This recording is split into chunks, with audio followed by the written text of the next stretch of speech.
Mitra bisnis, KPK menyatakan masyarakat atau pengusaha jangan takut lapor ke KPK jika merasa diperas oleh pejabat. KPK menilai perlu ada partisipasi dari semua pihak dalam memberantas korupsi, kolusi, dan nepotisme di Indonesia. Untuk membicarakan masalah tersebut, segera kita berbincang dengan Sofyan Wanandi. Pak Sofyan, bagaimana dengan himbauan dari KPK tersebut? Saya pikir kalau sekarang ini ya, kalau you harapkan pengusaha yang berani ngomong begitu, ya pasti enggak lah.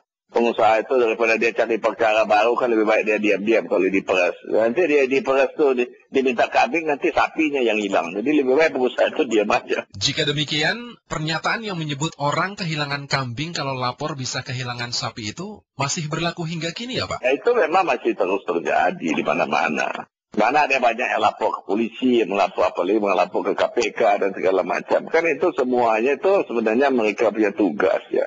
Bukan tugas kita pengusaha. Pengusaha juga ada yang baik, itu ada yang juga tidak baik.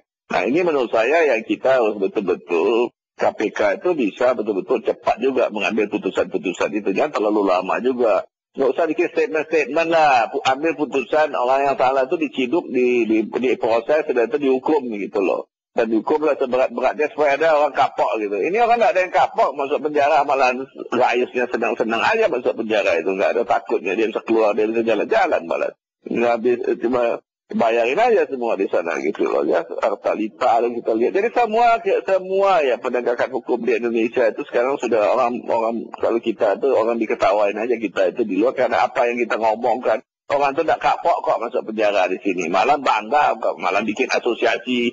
Orang-orang yang masuk penjara malah bikin asosiasi sekarang. Itu kan tidak tahu malu sudah kita ini sebenarnya semuanya. Bahkan ada juga yang berseloroh kalau masuk penjara, networking kita akan semakin luas. Terutama di kalangan pejabat.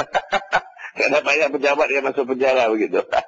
Malu kita sebenarnya mengenai hukum di Indonesia ini. Nggak ada lagi yang kita bisa banggakan. Kalau ditanyain sama, bukan kita aja, kalau orang asing banyak kita nggak bisa lagi kita jawab. Mulut kita udah nggak bisa buka rasanya karena malunya kita sebenarnya. Tapi di negara kita ini nggak ada yang tahu malu lagi. Itu yang menjadi soal buat kita. Presiden kita itu diam-diam aja menurut saya juga. Kayak nggak ada apa-apa tuh jadi di dunia ini. Kayak kita hebat ya terus.